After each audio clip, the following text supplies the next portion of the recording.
Well, what is the similarity between politics and the sugar mills of Mandya? Both believe in extracting the maximum. Well, take a look at the latest developments over there. Now there is one more instance of fissures coming out in the open in Mandya.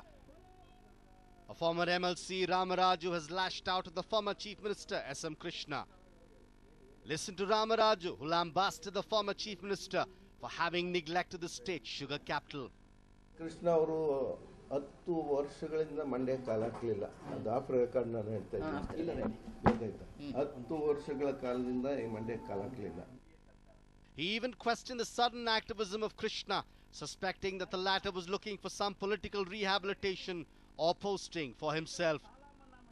Even as a comment was being made, Ramaraju took another jibe at the former Chief Minister, mocking his age. ನನ್ನ ಕಣ್ಣಿಗೆ ಏನು ಕಾಣಿಸ್ತದೆ ಅಂದರೆ ಅವರು ಯಾವುದೋ ಅಧಿಕಾರದ ಆಸೆಗೆ ಇನ್ನೂ ಆಸೆ ಪಡ್ತಾವ್ರೆ ಅಂತ ಅನಿಸ್ತದೆ. ಇವತ್ತು ನಾನು ಆಫ್ ರೆಕಾರ್ಡಲ್ಲಿ ಹೇಳೋದಾದರೆ 82 ವರ್ಷದ ನವಯುವಕ ಇವತ್ತು ನಮ್ಮ ಕೃಷ್ಣ.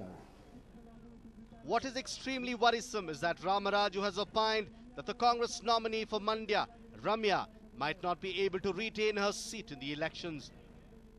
ಇವತ್ತು ರಮ್ಯಾ ಗೆಲ್ಲಬೇಕಾದ್ರೆ ಸರ್ ಮಾಡ್ದನೆ ಯಾವುದೂ ಊರ್ಜಿತ ಆಗಲ್ಲ.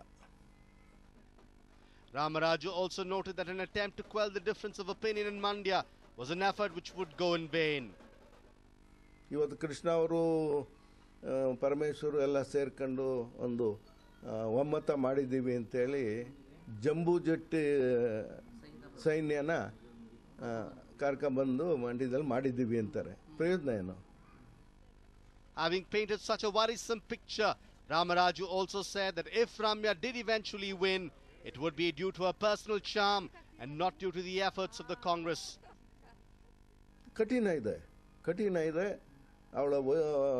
ಅವಳ ವೈಯಕ್ತಿಕ ವರ್ಚಸ್ ಮೇಲೆ ಏನಾದರೂ ಗೆಲ್ಬೋದು, ಅದರಲ್ಲೇನೂ ಸಂಶಯ ಇಲ್ಲ.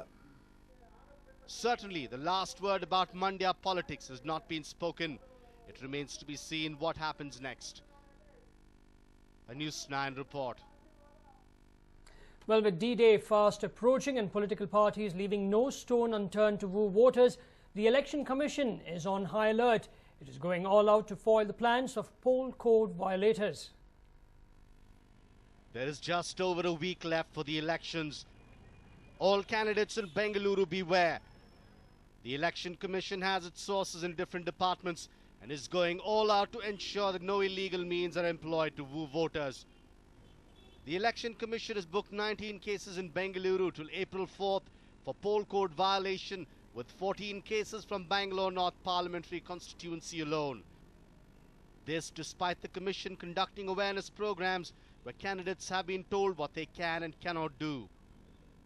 Model Code of Conduct violation teams are there, MCC teams. We also have police surveillance teams, static surveillance teams, flying squads in place, and over and above the election observers are also keeping a close watch on the day-to-day happenings. Round the clock monitoring is there. We are also following tips from various sources. If any information comes, immediately our people will be there on the spot. They will do the verification. They will leave no stone unturned to detect any kind of bribing the voters or giving inducements to them to vote in favor of a particular party. All those things are in place. A majority of the cases booked in Bengaluru have been for carrying unaccounted money and distributing saris and food items. A case has also been booked against a candidate for using a child while campaigning. Freebies, liquor and cash being distributed a few days before the elections is common. It will be interesting to see if the initiative of the Election Commission helps crack down on such illegal practices. Harish Upadhyay, News9, Bengaluru. In a shocking incident in Bengaluru, a 25-year-old woman committed suicide by setting herself ablaze.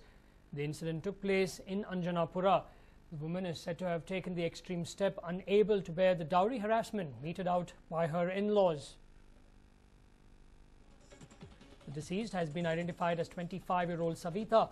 The prime accused and Savita's husband, Raju, has been taken into custody by the Tavarkere police, who have registered a complaint in this regard.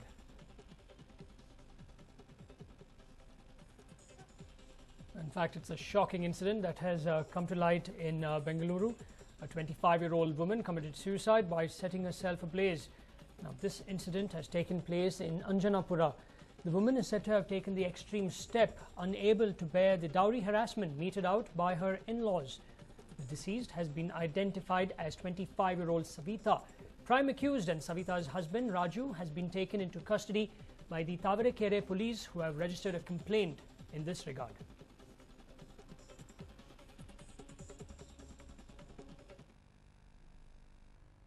Now, the war between BBMP contractors and the commissioner rages on.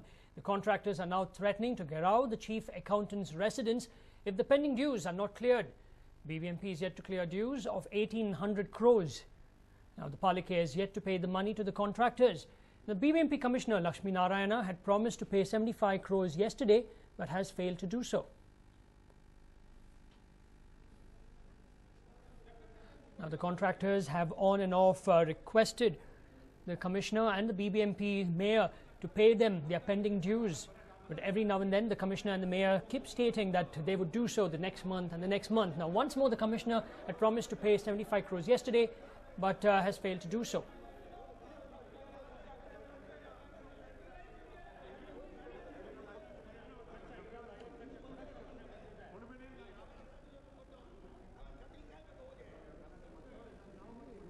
In fact, the war between BBMP contractors and the Commissioner rages on. The contractors are now threatening to Garao, the chief accountant's residence, if the pending dues are not cleared. BBMP is yet to clear dues of 1,800 crores. The Palike is also yet to pay the money to the contractors. BBMP Commissioner Lakshmi Narayana had promised to pay 75 crores yesterday, but has failed to do so.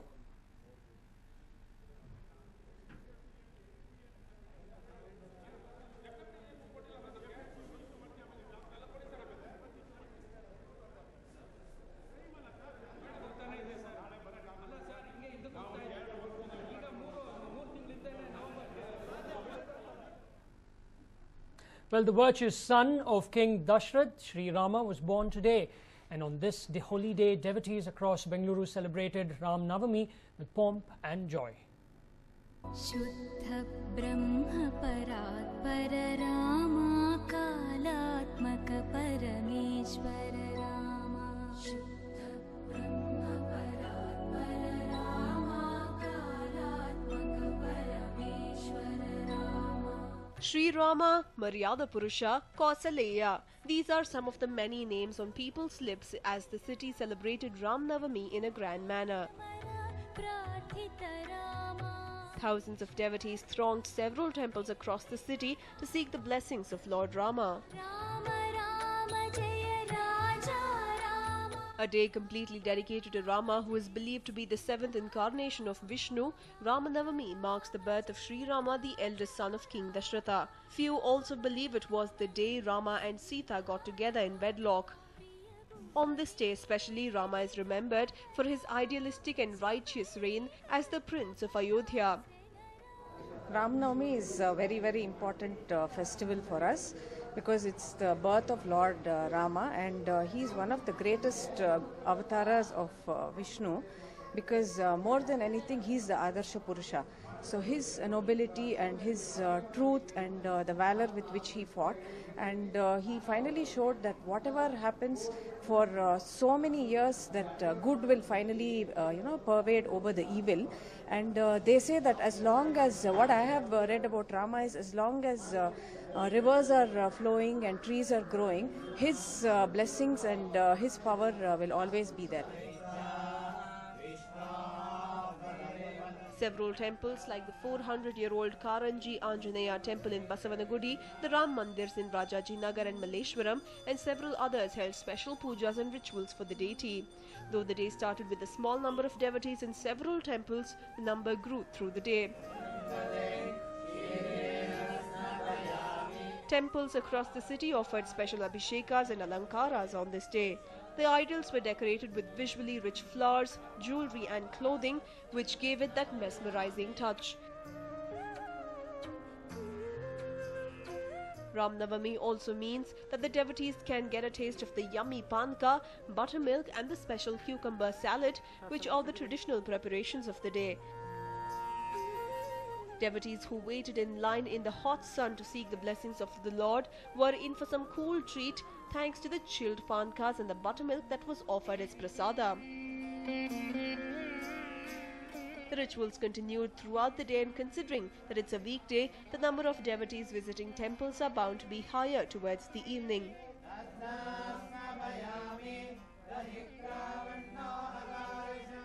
Two letters what you utter in the form of Rama will remove all your sins, and it will cleanse, and you cannot play any other drama in your life. He is a man who has always gone in the path of truth, ahimsa and all. Because of that, Ramchandra is considered as a model. That's why just uttering one Ramanama will always clear the sound, will make the minds of the people very, very clear. On behalf of this, we wish a very happy Ramanavami celebrations and best wishes to the entire citizens of the world. Bengaluru celebrated the day with great joy, and the festive fervour was felt across the city in all the Rama and Hanuman temples. Deepak Bopanna, News 9, Bengaluru.